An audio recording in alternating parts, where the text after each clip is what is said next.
evening and welcome to the October 2nd, 2023 regular meeting of the Marin City Council. First item on our agenda is the Pledge of Allegiance. I'd like to invite Andrea Duran to please lead us in the pledge. If everyone can please rise, that'd be great. I pledge allegiance to the flag of the United States of America and to the republic for which it stands, one nation, under God, indivisible, with liberty and justice for all. Thank you so much. Next item on our agenda is reflection, and I'd like to call for a moment of silence, please.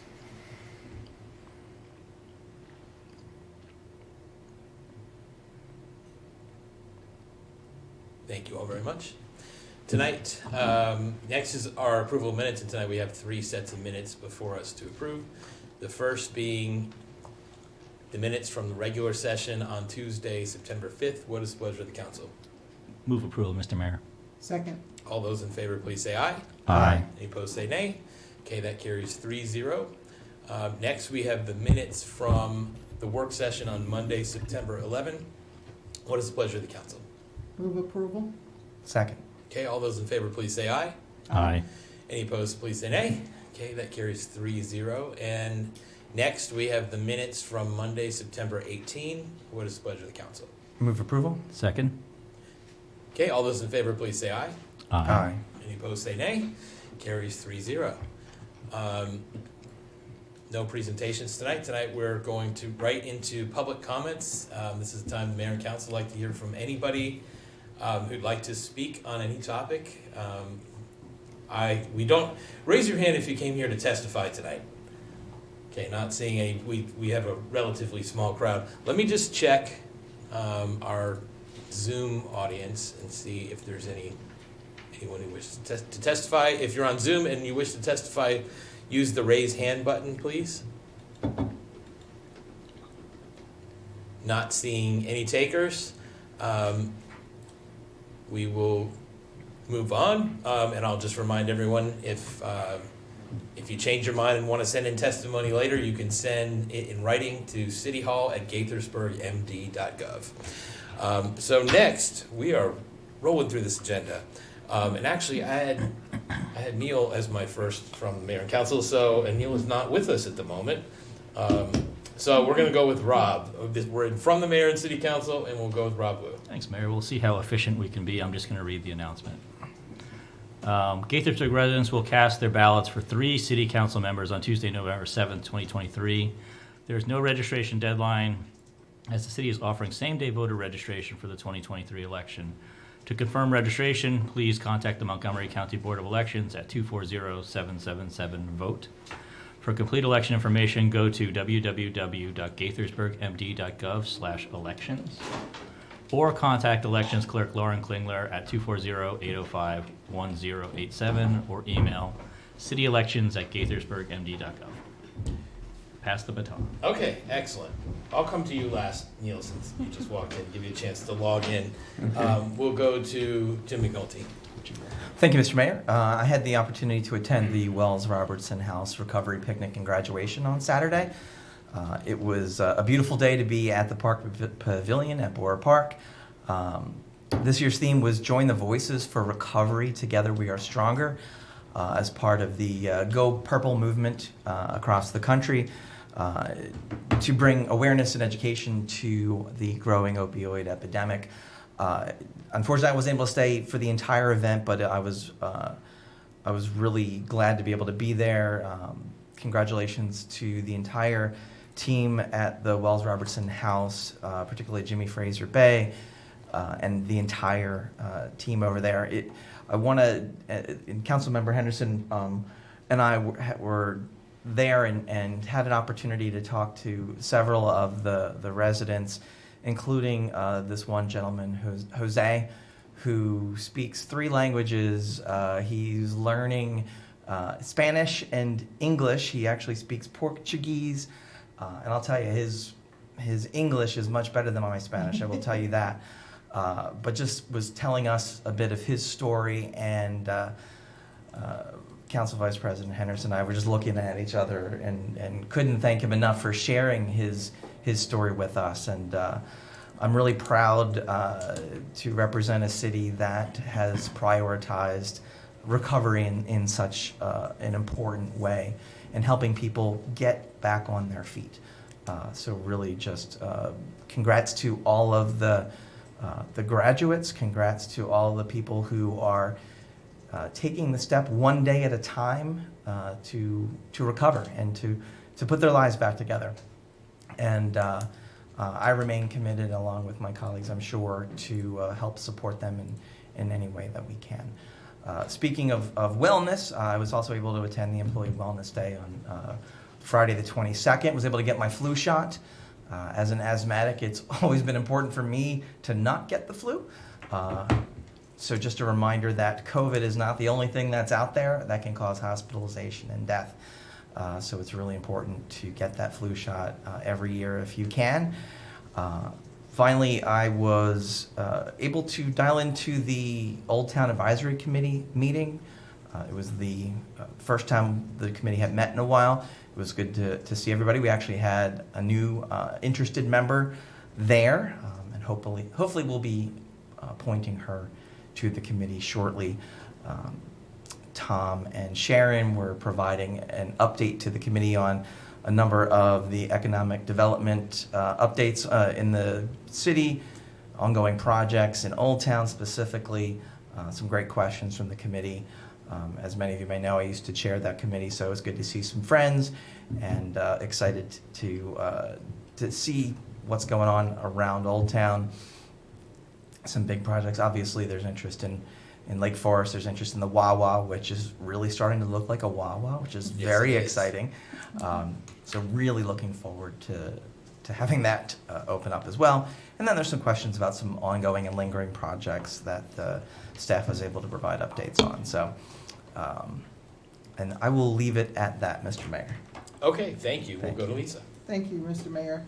I also, with Councilmember McNulty and the mayor, attended the Wells picnic, which was, as Councilmember McNulty said, just it's reassuring that the city is doing the right things to hear the story. So it was an incredible afternoon, and the hot dogs were great. Congratulations to the graduates for their hard work and getting to the place where they are. I also attended the Hispanic Chamber of Commerce event. It was a great event. The growth and the economic development of minority businesses is so important in the city and the state and the country.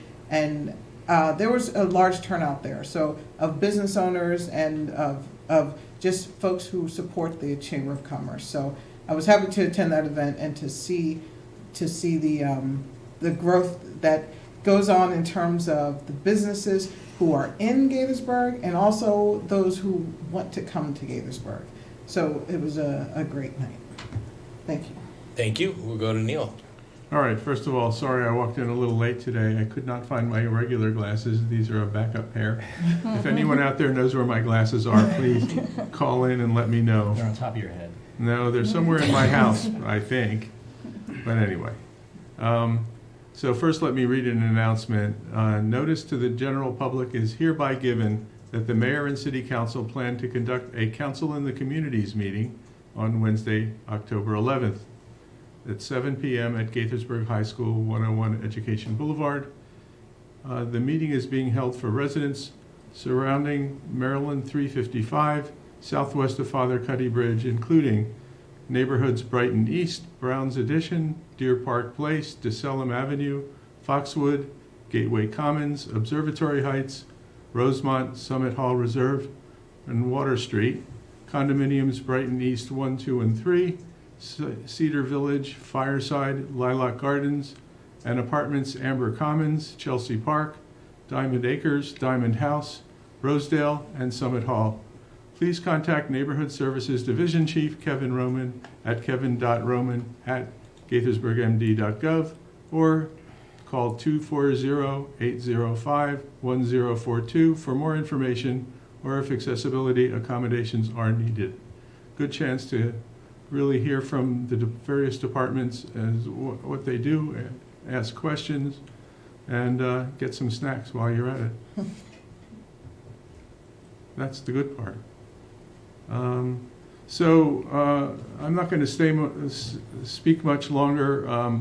I did have a chance to attend the Transportation Committee meeting this month and get a good briefing on what's going on. Also, I met with the Public Works team to talk about what's happening over the next couple of years on Russell Avenue, and we'll hear a little bit from Brian about that this evening.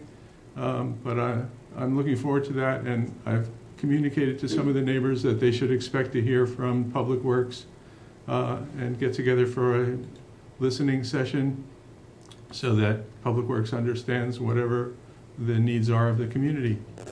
That's it for now. Thank you. Okay, thanks, Neil. I have some congratulations and some thanks. I want to echo the comments of Jim and Lisa about the Wells picnic and our congratulations to the graduates. We're beyond words proud of the program at Wells and what it does to help people turn their lives around. I want to congratulate Gardner Torrance on his retirement. For those of you who don't know him, he, for the last, I don't know how long he was the facility manager at the Activity Center at Borough Park, but for a long time. He's been with the city for over 26 years, and he just retired last week, and there was a nice reception for him.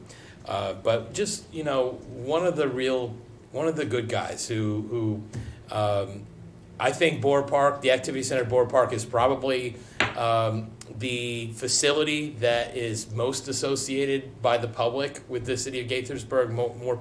I think more people have interactions with Borough Park and the Activity Center than anywhere else. And Gardner was the head of it, and I mean, I feel like he did a terrific job. Everyone you ever talked to said that he was just a pleasure to work with, and so many events happened there over the years. We wish him the best. I want to congratulate Simeone Tartaglione.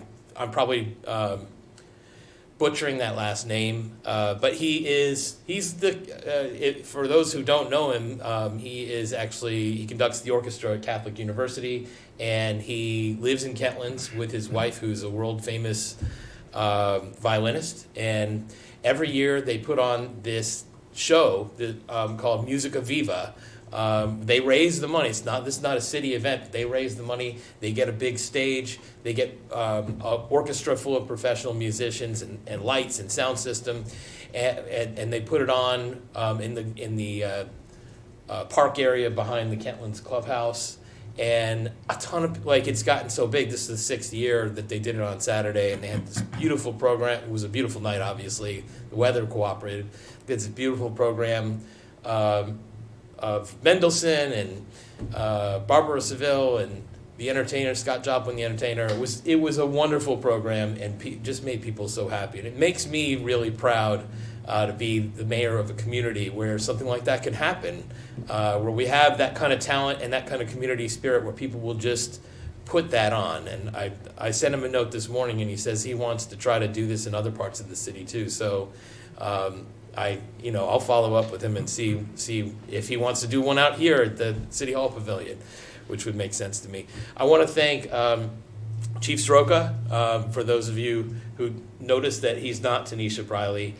He is here at the dais. This is a rare appearance of the chief at the dais with us, where we have, because Tanisha and Dennis and Tom are out at the ICMA conference in Austin. So we are lucky enough to have the chief here. And I want to thank him first for some excellent testimony he delivered on behalf of the city today before the county's Public Safety Committee vis-a-vis the county's upcoming reallocation of resources, which is going to force our city department to respond to or to take and process all of the calls that come in. Whereas we used to share jurisdiction, the county's sort of backing out on that because they have a tremendous staffing shortage, and it looks like it's going to get worse over the next couple of years. So, what we do here with our department is going to be a big deal, and so I appreciate that, and I also want to send kudos to Lieutenant Eastman for participating in a conversation we had with Senator Waldstreicher this morning about potential for juvenile justice amendments to the juvenile justice reform that could happen in the next session. Very, very helpful. So with that, I will note that next week we invite you to join us for a joint work session with the Planning Commission Monday, October 9th, to receive an update on the Retool Gaithersburg zoning rewrite. And you can participate just the same way you are tonight, either in person or over Zoom. And the next hybrid regular session will be held on Monday, October 16th. And with that, Chief, do you have anything from the city manager today? The city manager will be back to work Thursday, October 5th. Okay. Thank you. Thank you for that. And I'm assuming we don't have an economic development update because Tom would normally deliver that and he's out of town. So we will move on to ordinances, resolutions, and regulations. And the first, Mark Kyle and Brian Fields, I'm calling you guys to the podium. And we're going to talk about a contract for construction services for Summit Avenue and East Diamond Avenue intersection improvements. Good evening, Mayor and City Council members. The resolution before you this evening is to authorize the city manager to negotiate and enter into a contract for construction services for the Summit Avenue and East Diamond Avenue intersection improvements project with Baldwin Line, Inc., also known as Baldwin, for traffic signal improvements at the intersection of Summit Avenue and East Diamond. The project was advertised on July 14, 2023, and bids were tabulated on August 24, 2023. Baldwin was determined to be the lowest, most qualified, responsive, and responsible bidder. Additionally, Baldwin provides traffic signal services for Montgomery County and several local agencies. In your packet this evening, you will see on page 34 shows the existing conditions of the proposed work. It has the limits on that particular page. It shows kind of the layout of the intersection, what it looks like today. On the second page, exhibit page 35, improvements exhibit shows various improvements, which includes ADA improvements, such as sidewalk ramps, wider sidewalks on the southwestern quadrant of the intersection utilizing brick similar to the brick used on the adjacent sidewalk on the plaza side. The sidewalk will be widened from the current 7 feet, approximate 7 feet wide sidewalk to approximately 10 feet. We will also update the pedestrian countdown signals, audible pedestrian signals, repair an existing traffic camera that's at the intersection. We'll also include a new signal mast with an arm due to the ADA improvements of the intersection, new curbing, video detection cameras. The current existing detection cameras are outdated, so we have to update those to be able that we can maintain those. Signal backplates that improve safety. Storm drainage improvements, updated pavement markings, and we also are planning to do a pavement mill and overlay of the intersection. It is expected that the contractor will take 6 months to get all the necessary materials for the project, and it will take approximately 3 months beyond that to do the actual remaining work, so for a total of 9 months. This does not mean the contractor will be out there for 9 months. They will be periodically installing stuff on a material basis, so they will continue to install materials. We will work with the contractor to obtain a laydown area inside Old Town. That has not been determined at this point. Staff will provide periodic public outreach to the surrounding businesses to keep them informed during the progress of the work. Staff will also create a project webpage to provide periodic updates as well. The project will require periodic lane closures possible night work, sidewalk closures, and some police direction support at times. Baldwin is familiar with this particular intersection as they have previously worked at the intersection in 2005, providing improvements at that time. Staff is requesting a vote on the resolution to allow the city manager to move forward to negotiate and enter into a contract with Baldwin Line, Inc. in the amount not to exceed $640,165. At this time, I'm happy to answer any questions you may have. Thank you very much, Neil. So how disruptive is that going to be to traffic through the kind of important intersection in Old Town? It will be disruptive. There will be times the more disruptive work, we are planning to try to do those at night. During certain time periods, we will have to take some on-street parking in order to do some of the construction out there for like the mast arms. There will be lane shifts as in order to maintain traffic. At times, there may be needing to do a four-way flagger operation. So there's not a hard and fast rule at this point to determine precisely when they're doing certain operations, but it will be disruptive. But there won't be need for a detour. You are going to continue to get people through that intersection. There's no plan to be a detour for the intersection at this point. Because I don't know where you would put it if there was. There's very limited locations. Yeah, okay, thanks. We'd have the detour go to the same place the bike lanes go, which is, we don't have room for either. Jim? Thank you, Mr. Mayor. Thank you, Mark. This project has been a long time in coming. We've been looking at that intersection, at those sidewalks, long before I was a member of this council, so I'm excited to see progress on this. With the traffic lights is one of the improvements that's being made. I know one of the ADA challenges was the placement of the much older traffic light masts. Is that coming out at this point as part of the? So the one that's on the northwest quadrant of the intersection, we actually have to remove the existing mast that's currently there. It's in front of the Old Town Grill. Cafe, and it has to be shifted a little bit more to the west. It provides us the ability to update the corner for ADA, the ramp. It also allows us to get the business there on the corner to make that ADA compliant as well. So. And how about on the former Growler's side of the intersection? So that particular one, we actually bump out that that corner a little bit, that extra 2 feet. We're trying to kind of climb back as much space on the corners as we could. We do provide from a 7-foot sidewalk to a 10-foot sidewalk, so that does improve pedestrian movements on that particular quadrant of the intersection. And what's really beneficial of that is it will match the plaza side as well. So you'll see the very consistent uniformity of that.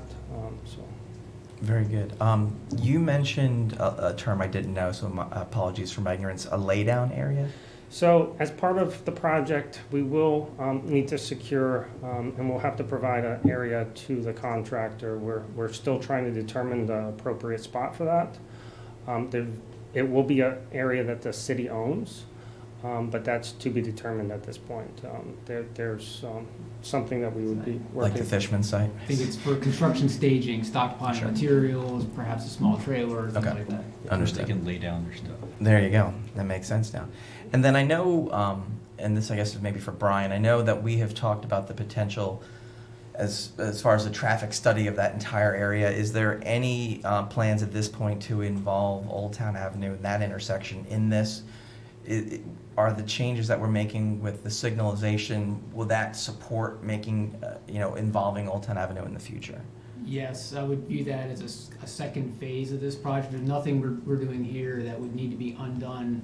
Councilmember McNulty's referring to a study that we have completed or draft form of the segment of Summit from this intersection south through the Old Town Summit intersection, which is showing that it warrants signalization. we're just going through that now. The intent would be to put that in our capital improvements plan as kind of a next phase. We do have a couple other signal projects ahead of that one that we're going to be juggling priorities, but we did this with that project in mind. Excellent. I know we've talked about possibly doing wayfinding signs in this area.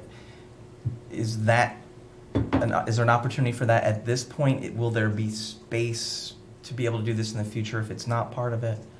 There will be space. I was involved in an early discussion with that. I don't know if it's being pursued as a budget item, but I know there is a program. We're creating a lot more space with improvements like this to do wayfinding.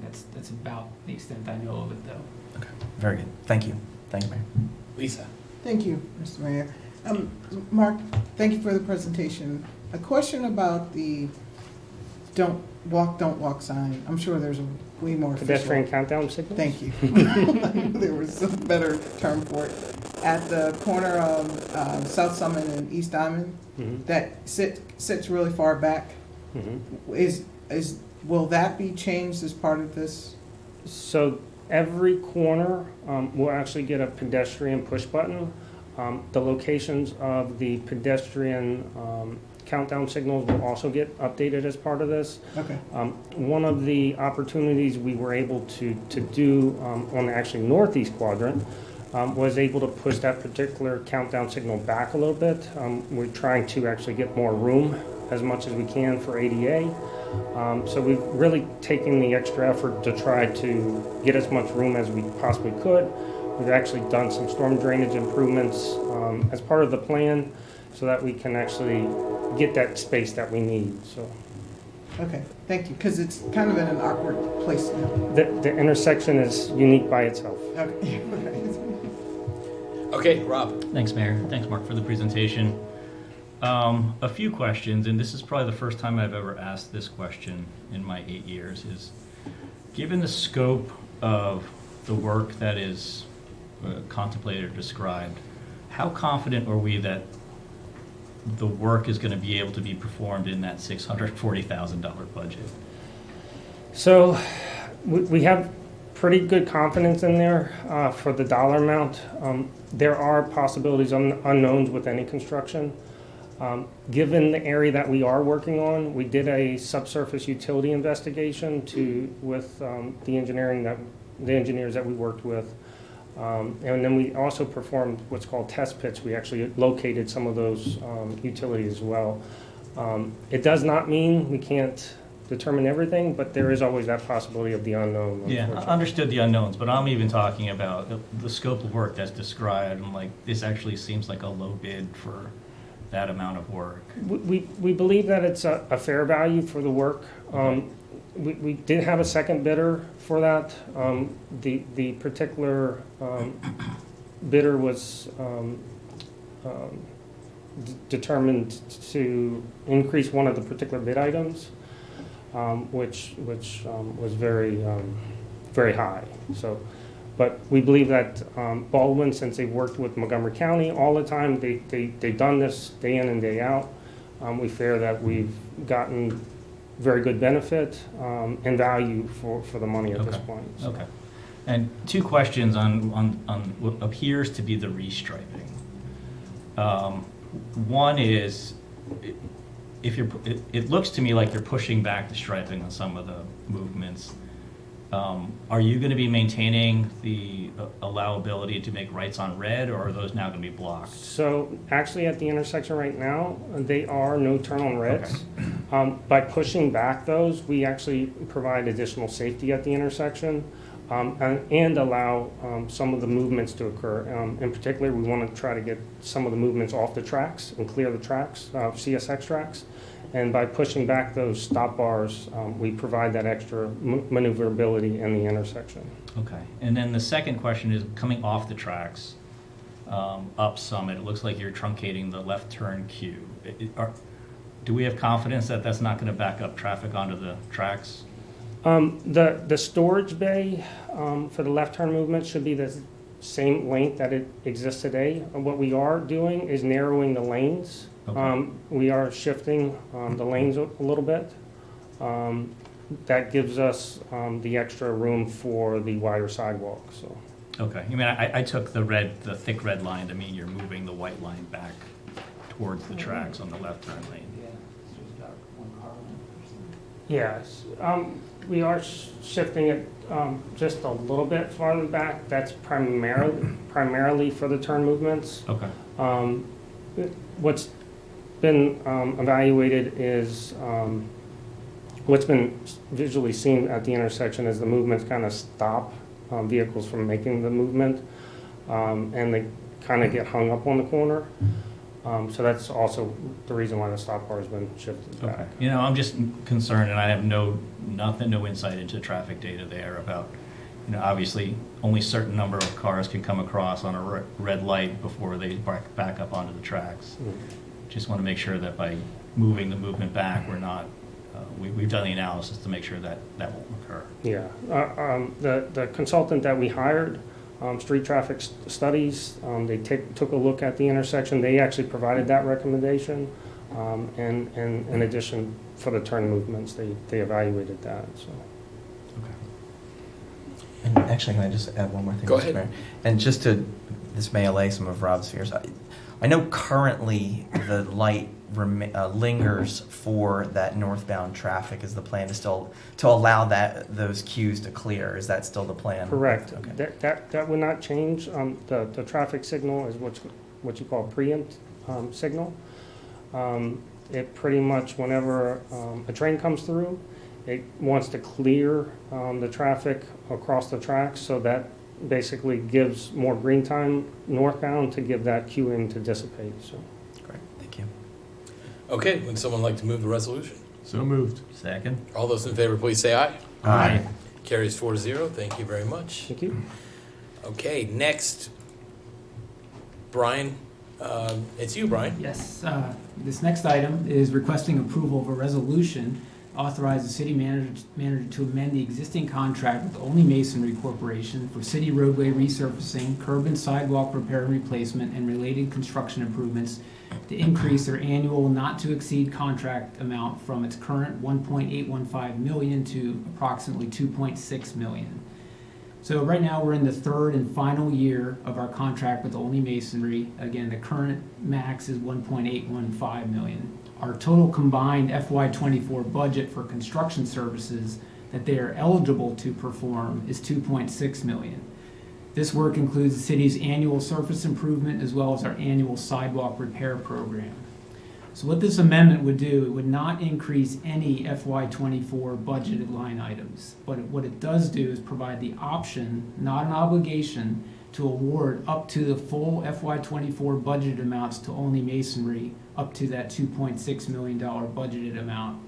The key benefit of this amendment is it gives us the ability to complete as much work as possible, but using their current contract unit prices and remaining within the FY24 budget.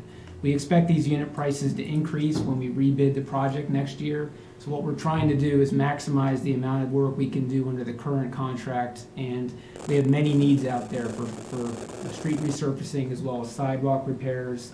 We do anticipate that we would award and use the full amount of the budgeted FY24 amounts. That's my presentation. Okay, questions, comments? So you're just trying to lock in the pre-inflation price?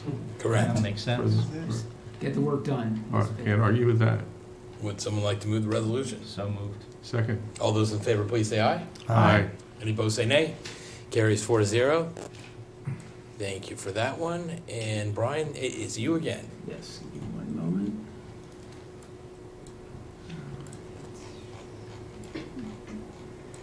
Okay, this one be a little bit longer. It's my pleasure to introduce the Russell Avenue Improvements Project.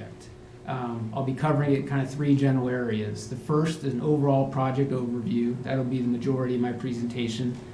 I'll follow up with a discussion on cost and funding, and then we'll wrap up with consultant selection and the procurement process. So I fielded a number of questions so far. I think I'll hit those today, but if we don't, we'll have a discussion afterwards. Be glad to answer anything.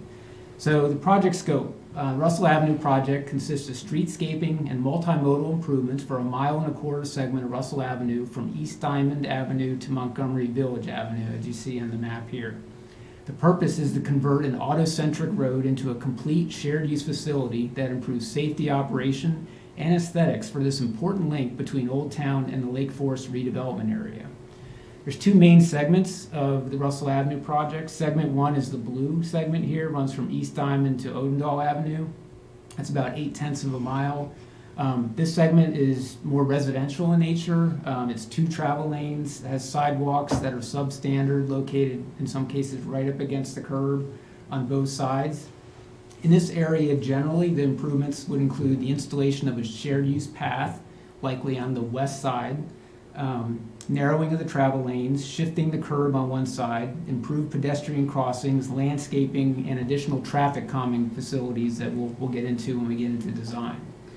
The second segment is the pink segment between Odendahl and Montgomery Village Avenue, and this is just under a 1/2 mile in length. This is immediately adjacent, of course, to the Lake Forest Mall redevelopment, as well as the expected new location for Montgomery County's new transit center. This section of Russell Avenue is a 4-lane divided road with a very wide median and substandard sidewalks located only on one side. Here. A focal point of the proposed improvements in this area will be providing safe and efficient access to the transit center for all users. We'll obviously need to coordinate this closely with not only Lake Forest redevelopment, but also the Montgomery County staff as they develop the transit center. So overall, the Russell Avenue design, our goal is to create a streetscape that creates safe and efficient corridor. Traffic calming and safe pedestrian access are very high priorities. This is not intended to be a high-speed bypass of 355. Russell Avenue, I think, is a very popular local route. And with these improvements, it will help people from all modes, bike, walk, ped, motor scooter, go from 2 really important areas of town, from Old Town to the Lake Forest redevelopment area. The design includes several other things I'll just mention very quickly: streetlight evaluation and improvements, traffic signal improvements, upgrading the transit stops, stormwater management based on best environmental site design practices. We'll be analyzing the feasibility of undergrounding at least a portion of the existing overhead utility lines, which are very unsightly in that area. And then we'll be doing public outreach, a minimum of 3 public meetings, as well as setting this up as a project page on our website. So, transitioning to cost of the project and funding it. Total costs estimated $3.75 million. That includes both design and construction. Earlier this year, we were awarded a $200,000 state grant from the Department of Housing and Community Development to partially fund the design phase. We've also applied for a federal grant that would cover the entire remaining amount up to the $3.75 million. We do not have word back on that yet. We expect to hear something hopefully soon if things get worked out and settled out in Washington. Even if we were not successful in obtaining that federal grant, we intend to move forward with this important project, perhaps needing a phased approach, and we would also pursue other grant opportunities as well as our own CIP program. So, last part is the consultant selection and getting this design moving. So, this design is comprehensive, requires professional engineering services from a qualified firm. In our selection, really 2 factors came into play. First is the very time-sensitive nature of that state grant that I spoke about. We are required to spend 50% of that state grant. So, it's a $200,000 grant. We have to spend $100,000 by next March. So it's really important that we get a consultant on board soon, we get a notice to proceed, and we stay in compliance with our state grant. Second factor was that this is a project that didn't have a previous study like some of our projects. That hasn't been sitting in our CIP for a long time, and we really needed a consultant who could help us define what we were going to do with the project.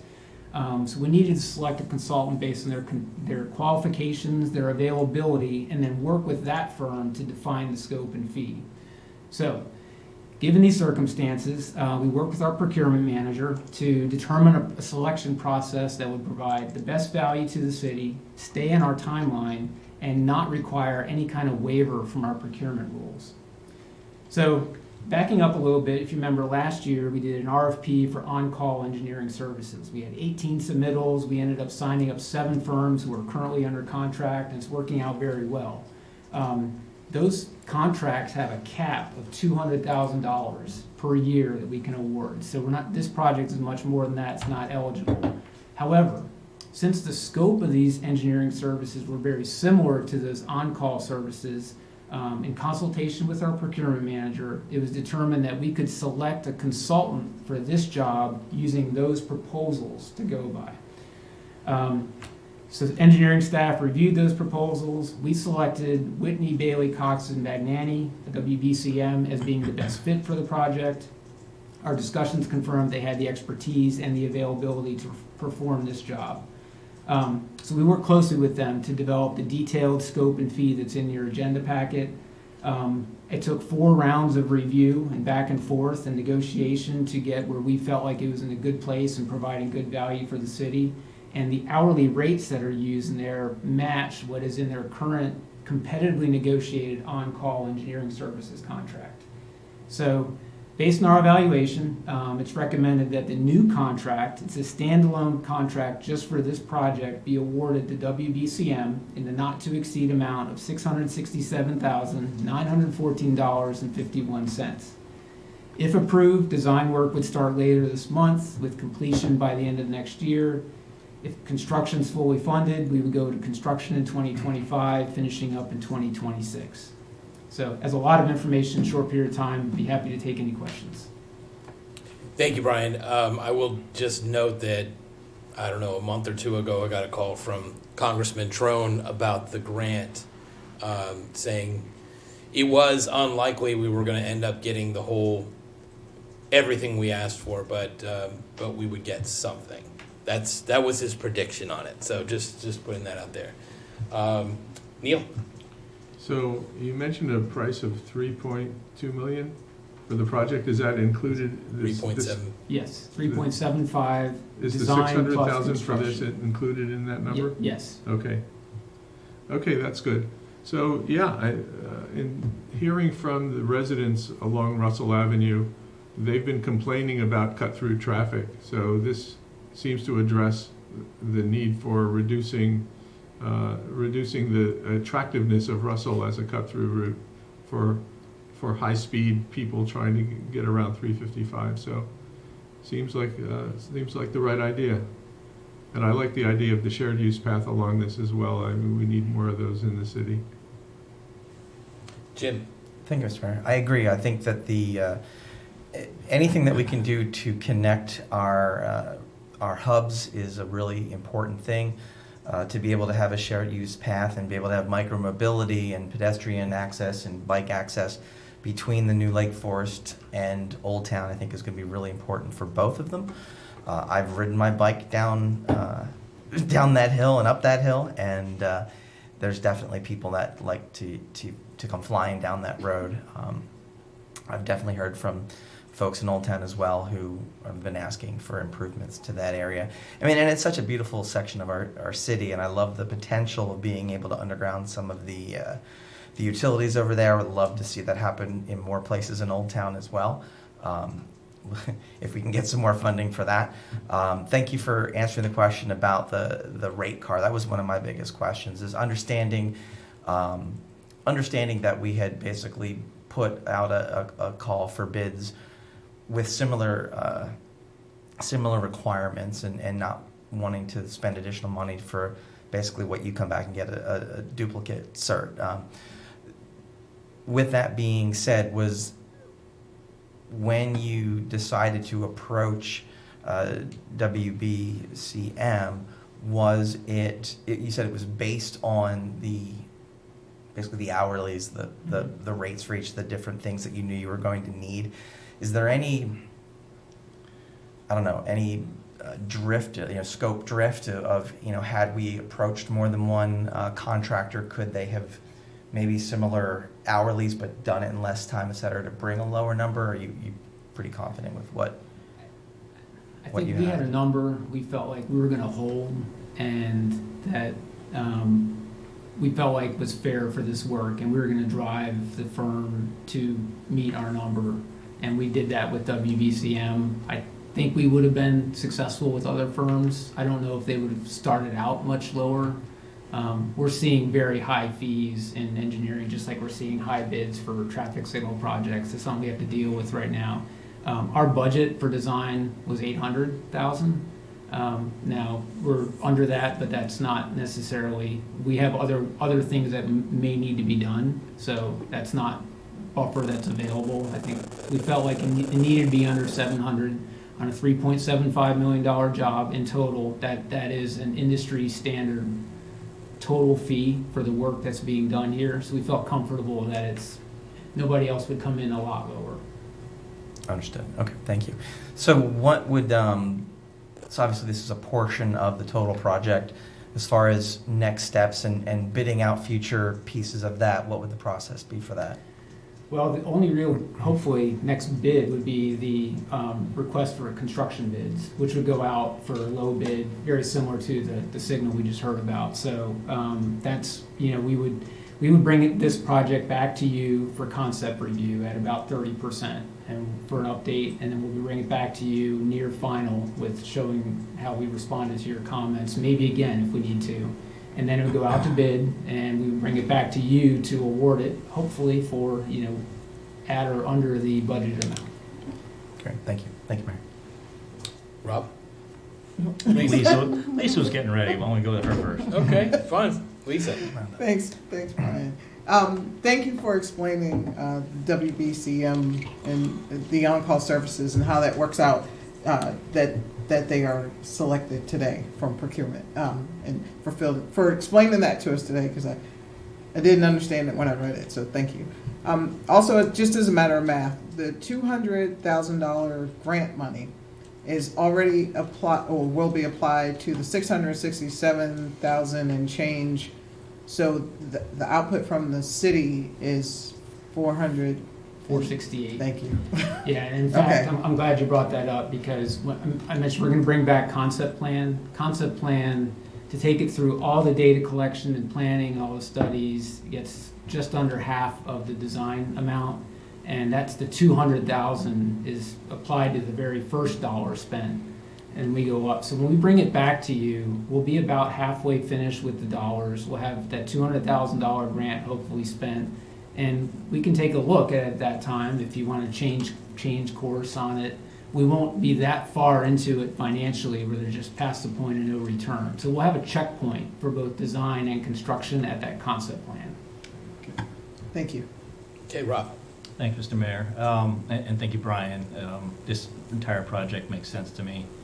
I just wanted to point out that, at the time we did the on-call services, engineering services contract, I was so very impressed in the sophistication of the contract awards at that time, and now we're actually utilizing it to do other things. So I'm equally impressed with the agility that we're using, acquisition to stay within our policies, and also the amount of time you took to explain that to us, because some prior comments to Tanisha, I'd mentioned that I wanted more detail on that, kind of the how we got there, and cup is full.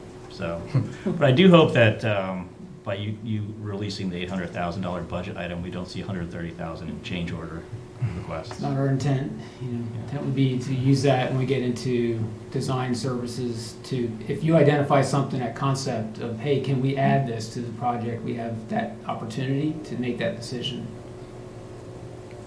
Great.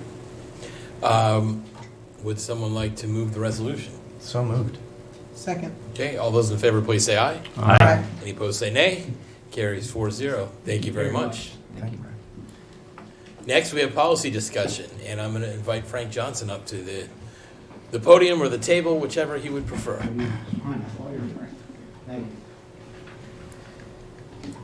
Thank you, good evening. This is a consolidated policy discussion on ordinances to amend chapters 15A and 18A of the City Code.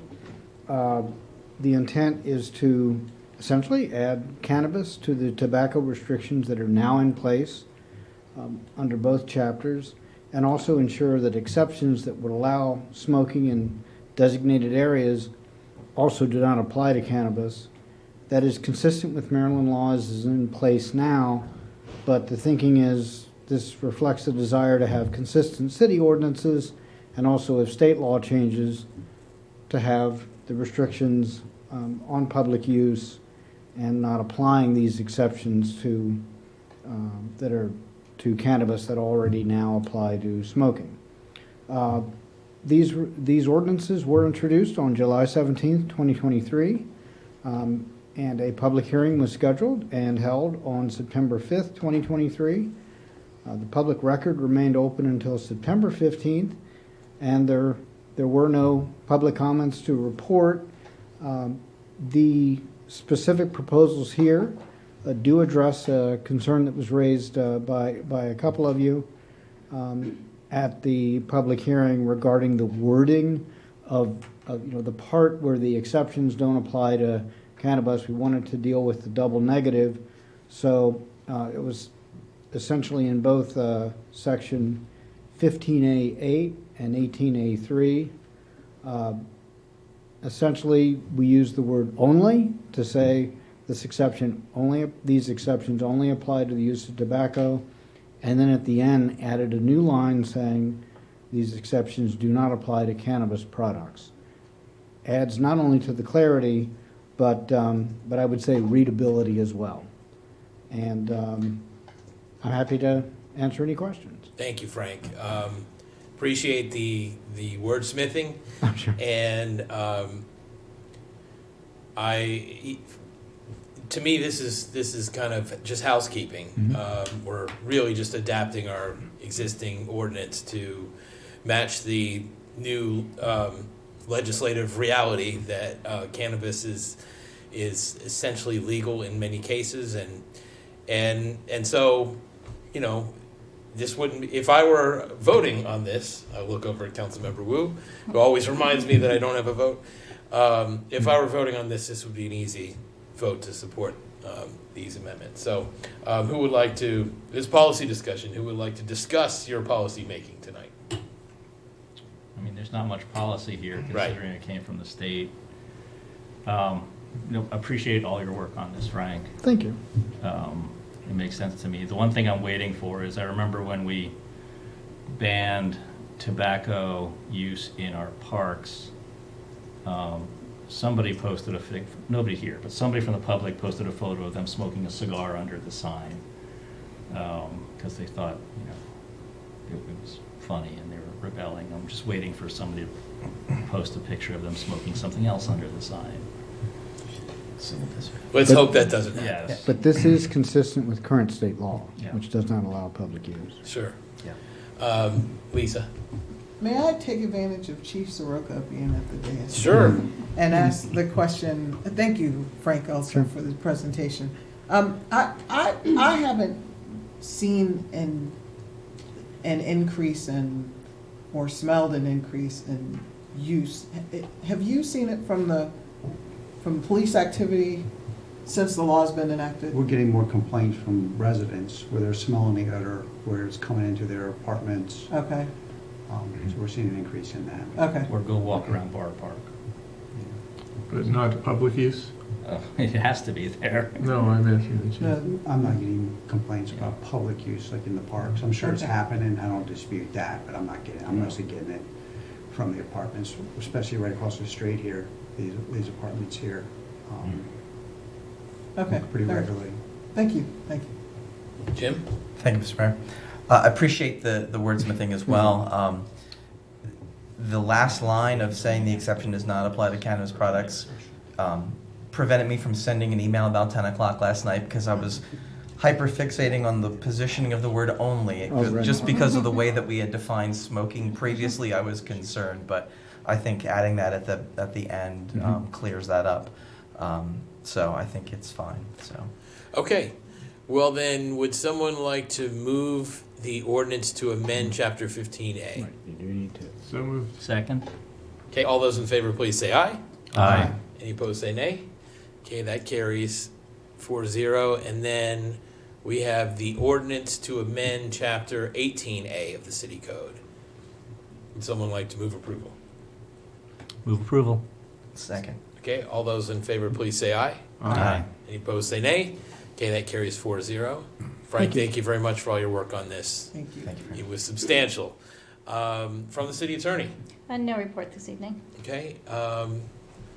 There basically is no other staff. So I will remind everyone to join us next week as I pull up the announcement here. Next week for Monday, October 9th, for our joint work session with the Planning Commission to receive an update on the Retool Gaithersburg zoning rewrite.